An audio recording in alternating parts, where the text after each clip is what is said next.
Today's lesson is called The Often Overlooked Problem of Indoor Air Pollution.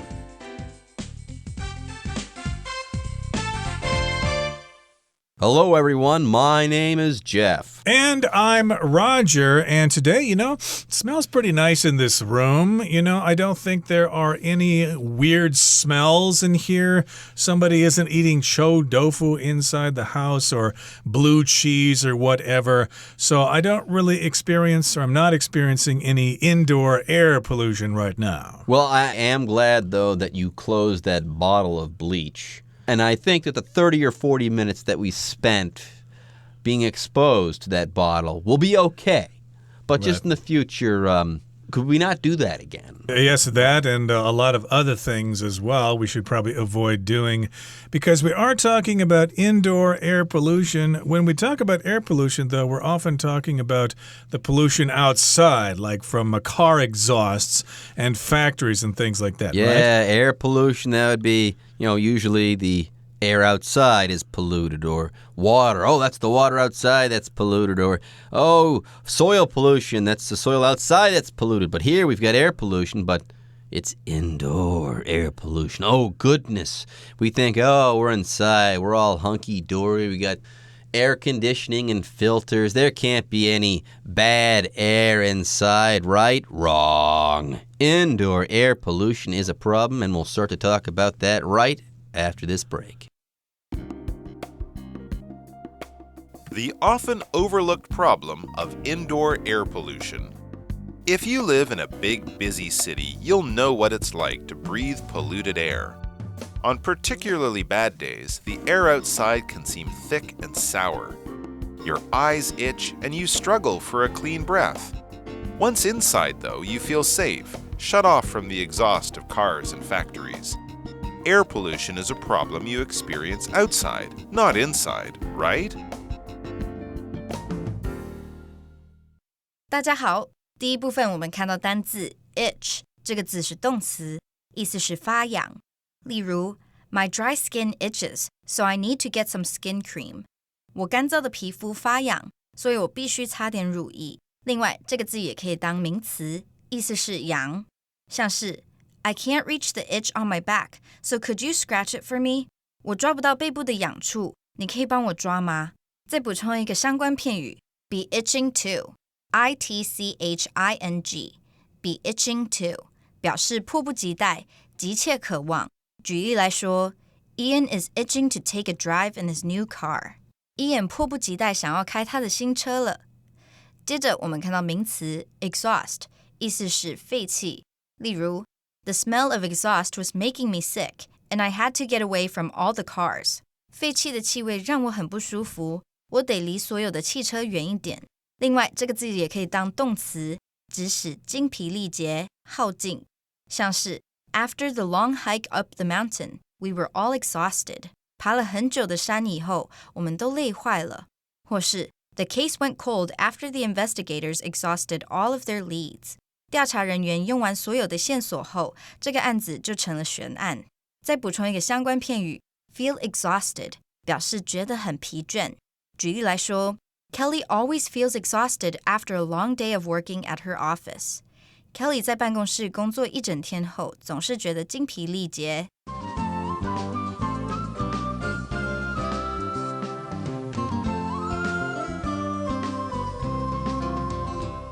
Okay, so again, we're talking about indoor air pollution, and this is an often overlooked problem. People don't really think about this too much. They're more worried about air pollution outside or water pollution or noise pollution or whatever. So today we're going to focus on the kind of air pollution that you find indoors, inside your office, inside your school, inside your home, etc. Now, here in the first paragraph it says, if you live in a big, busy city, you'll know what it's like to breathe polluted air. That much is certain if you live in, say, Detroit, Michigan, or Monterrey, Mexico, or places like that. Yes, those cities have a lot of air pollution, and yes, you'll be very concerned about that. In some places, maybe like Los Angeles, you might even have to wear an air filter or a mask or something when you go out into the downtown area. Yep, polluted air. It won't be a new thing for you.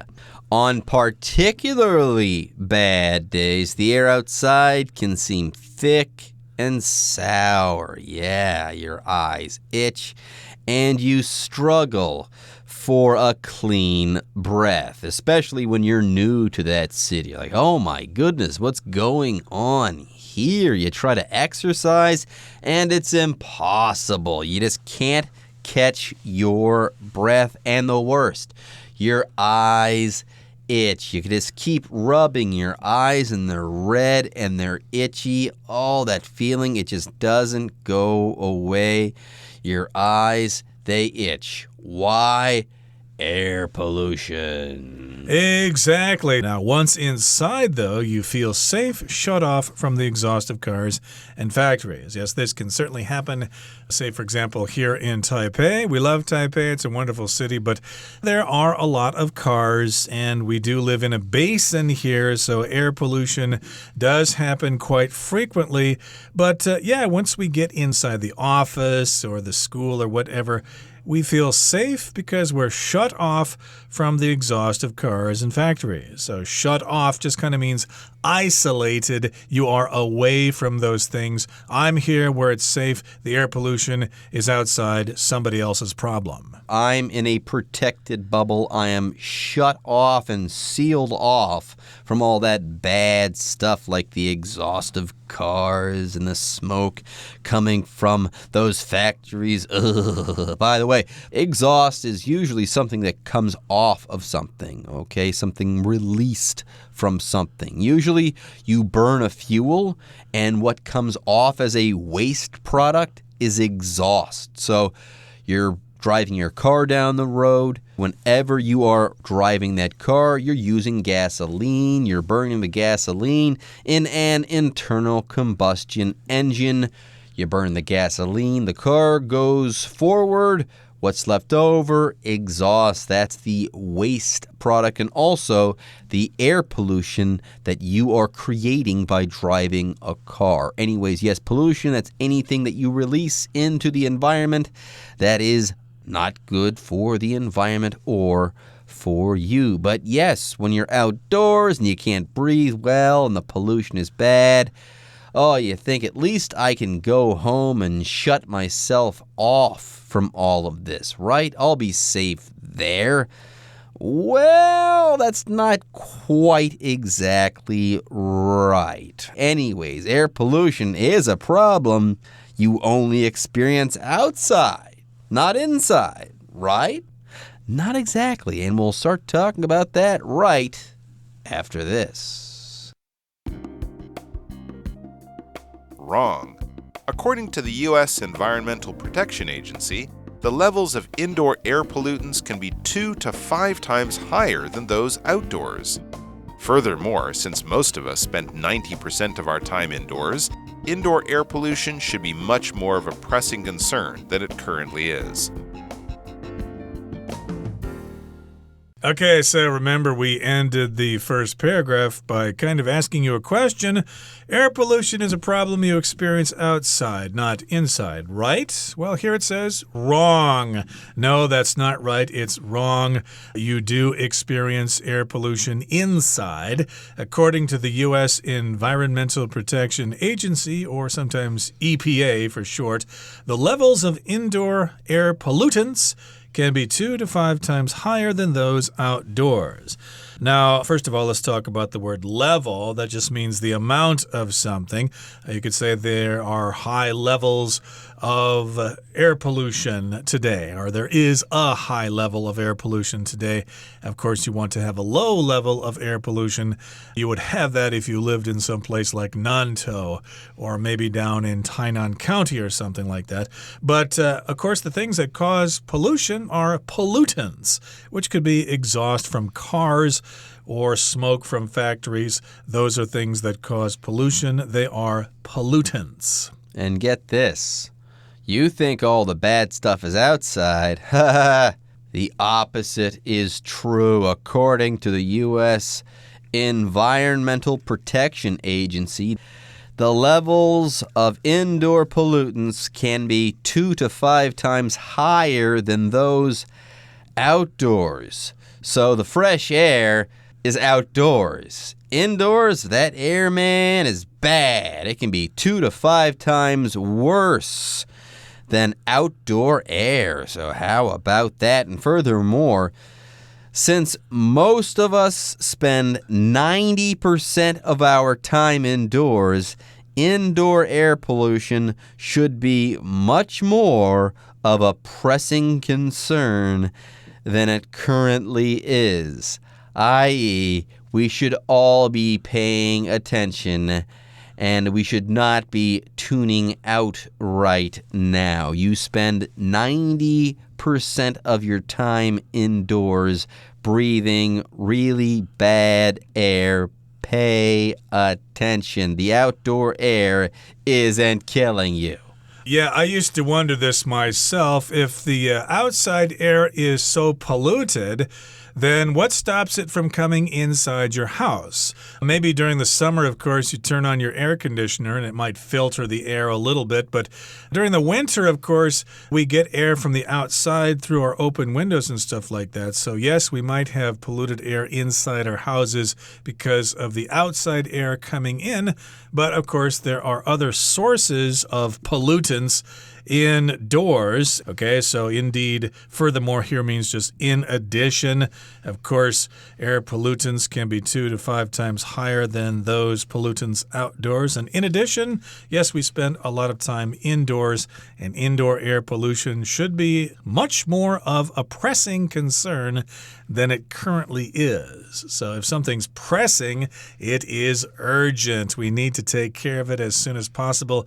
Otherwise, we're going to be in big trouble. So pay attention, basically. Pay attention to what we're saying here. This is a pressing concern. All right, folks, with that, it is time for us to take a short break. But when we come back, we'll be wrapping up day 1 of our article on indoor air pollution.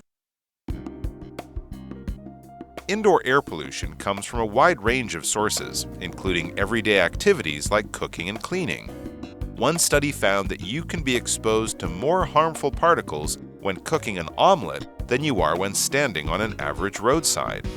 Burning candles or incense can also spread harmful particles throughout your house. Even the glue holding new carpets together can release chemicals, which may cause all sorts of unpleasant symptoms. Shockingly, the World Health Organization claims that around 3.8 million people die each year as a result of household air pollution. 第3部分，我们看到单字 particle 这个字是名词，指微粒、粒子。例如 In the sunlight from the open window, particles of dust could be seen floating in the air of the room. 透过敞开窗户的阳光，能看见房间的空气中漂浮着尘埃微粒。或是 My friend Kathy received a research grant to study the behavior of particles. 我朋友 Kathy 拿到一笔研究补助金，去做粒子行为相关研究。接下来我们看到名词 omelette 指欧姆蛋、煎蛋卷，像是 My sister's favorite breakfast is homemade omelette by my grandmother. 我妹妹最喜欢吃的早点是我奶奶亲手做的煎蛋卷。再来我们看到单字 roadside 这个字是名词，指路边、路旁。我们可以说 Nina stopped at the roadside to answer her phone. Nina 停在路边接电话。另外这个字也可以当形容词，指路边的。举例来说We stopped for a quick lunch at the roadside cafe. 我们停在路边一家咖啡厅吃了一顿简便午餐。最后我们看到名词 symptom 指疾病的症状、征兆。举例来说 One of the symptoms of heart problems is a pain in the chest. 心脏病的症状之一是胸腔疼痛。或是 Your symptoms should go away after about a week. 你的症状应该1周后就会消失。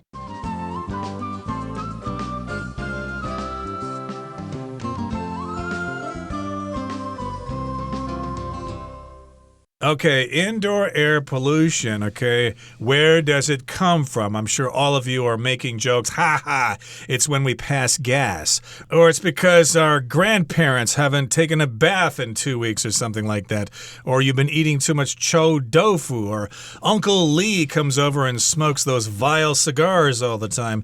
Yeah, those are probably some sources of indoor air pollution, but we're actually talking about some serious sources of indoor air pollution. Those sources come from a wide range of sources. They are from a lot of places, including everyday activities like cooking and cleaning. So every day, here's the adjective, so it's one word.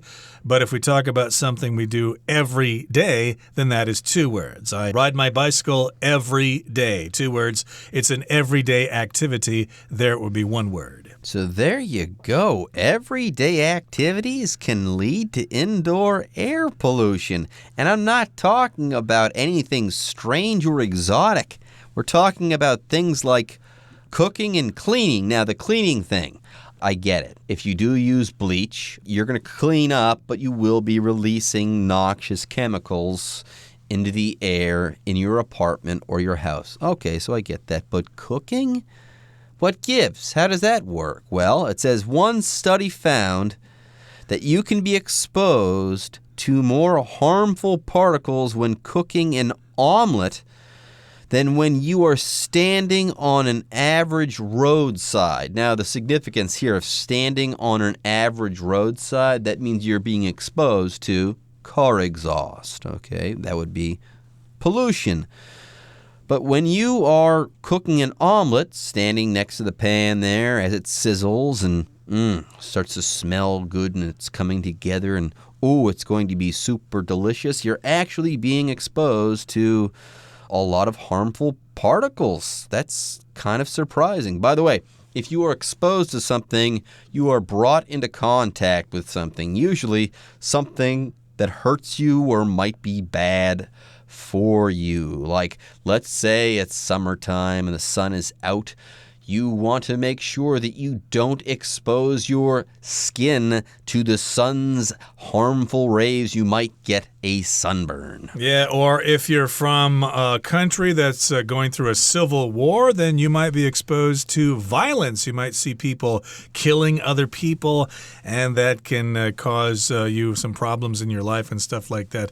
But in this particular case, hey, you can be exposed to more of those harmful particles indoors when you're cooking an omelet, which of course I think is omudan in Chinese. Yeah, you've got the oil in the pan there and you've heated the oil and maybe it's burning a little bit, so the fumes are going into the air and you're breathing that. So my goodness, I did not know that. I cook omelets all the time.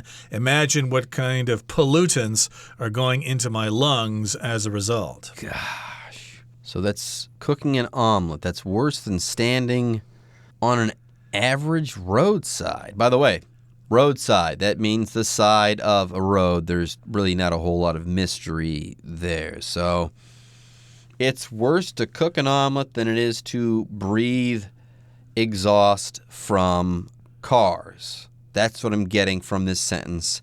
That's kind of scary. And there's more.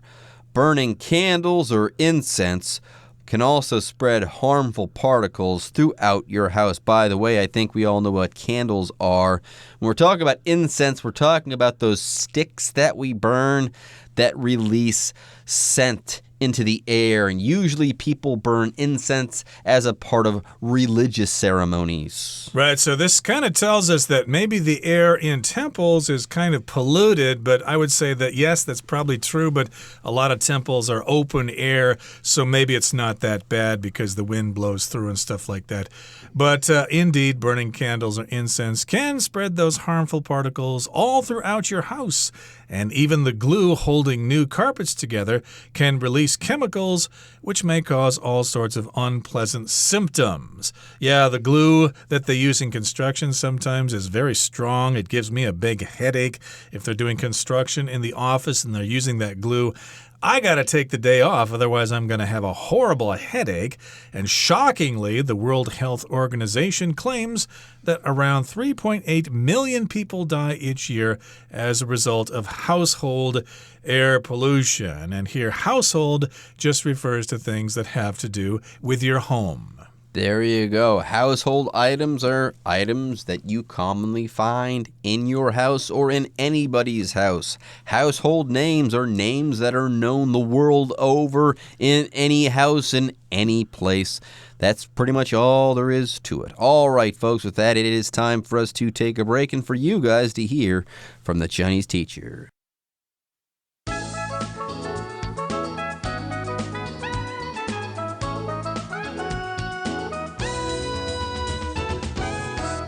各位同学大家好，我是 Hanny。 我们来看今天的文法重点。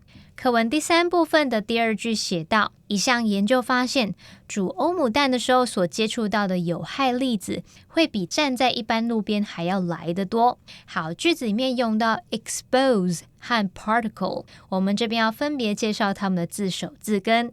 好，首先来看 pose， P-O-S-E 这个字当名词，它有姿势、姿态的意思。那么当字根则是有这种 put 或是 place， 就是放置、摆放的那种意思。好，那么在 expose 这个字当中，它的字首 ex 表示向外， pose 这个字根表示摆放。好，那么向外摆放、对外展示，应该就很容易联想到 expose 它有使什么暴露或是揭露的意思。那么 expose A to B 就可以表达使 A 暴露在 B 当中了。我们顺便来补充几个有相同字根的单字哦。第一个补充的是 dispose， D-I-S-P-O-S-E。 好，它的字首 dis 表示分开， pose 这个字根表示摆放，把事物分开摆放，就不难联想到 dispose 它有整理、安排或是处置的语义了。第二个补充的是 compose， 好，它的字首 C-O-M 表示一起， pose 表示放置。同学们可以试着想，当我们把不同的事物、不同的元素放在一起来构成整体，那就不难联想到 compose 它有组成、构成的意思了吧。好，第3个补充的是 propose， 它的字首 P-R-O 表示在什么之前，那么 pose 表示放置。同学们可以试着想，当我们把想法、计划提出来摆在前面，那么就是有提议、建议的意思咯。好，接着来看到 part 这个字 P-A-R-T， 它当名词是指部分嘛，那么当动词还有分开的意思。那在英文当中有许多字都是含有这个字根 part 来表达分开、部分或者是一方、比率的意思。在 particle 这个字当中呢，它的字根 part 表示部分、一点，那么 CLE 这个名词字尾表示小，好，合在一起的话 particle 就可以指微粒、粒子的意思。好，那我们这边也来补充几个有相同字根的单字。第一个是 partial， 在 part 后面加上 IAL。 好，那么字根 part 表示一方，那么 IAL 是形容词字尾，偏向一方，那就表示它是部分的，是不完全的，或者是它是偏颇的、偏袒的。如果我们在前面加上否定字首 I am 这部分表示没有，那么 impartial 从字面来看，那就是没有偏向一方，那就表示不偏颇咯。所以 impartial 可以用来形容它是公正的、公平的、不偏不倚的。好，第二个补充的是 participate 这个字，它的字根 part 表示部分，后面的 CIP 表示拿取，那么 ATE 是动词字尾，当我们拿取其中一部分，就表示有参与其中，所以 participate 就是表达参与、参加。第3个补充的是 depart， 它的字首 DE 表示从什么离开，字根 part 表示分开，那合在一起 depart 就是离开、启程或是出发的意思。好，那么以上是今天重点整理，我们回顾今天的单字吧。Pollution. Many large cities contain unsafe levels of air pollution. Itch. Greg's skin itched terribly after he was bitten by a mosquito. Exhaust. Alina choked on the exhaust of the passing cars while she was waiting for the bus. Furthermore, Susan rarely comes to class. Furthermore, she never pays attention when she is here. Expose. Linda took off her hat and exposed her face to the sun. Particle. Coughing produces a number of tiny particles which can travel through the air. Incense. Mrs. Xiang visited the temple to light some incense and pray. Household. Walter complained whenever his dad asked him to help with the household chores. Well, everyone, today's article has come to an end, and I sure hope you guys enjoyed reading and learning along with us. I am Jeff. I am Roger. See you next time.